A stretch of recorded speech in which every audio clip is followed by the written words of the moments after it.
मस्त अशी झुणका वडी बनवूयात। सर्वात आधी कढईमध्ये घेतलेला आहे तेल, मोहरी, जिरे, कुस्करून घेतलेला कढीपत्ता, त्याचबरोबर बारीक चिरलेला कांदा लालसर होईपर्यंत परतायचा आहे।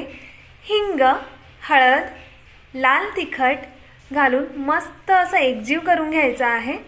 लगेचच पाणी ॲड करायचं आहे। पाणी उकळी आलं की यामध्ये घालायचं आहे चवीपुरतं मीठ, थोडीशी कोथिंबीर, मावेल इतका बेसनाचं पीठ घालून व्यवस्थितपणे मिश्रण एकजीव करायचं आहे आणि 5 ते 7 मिनिटांसाठी हा झुणका आपणाला शिजू द्यायचा आहे।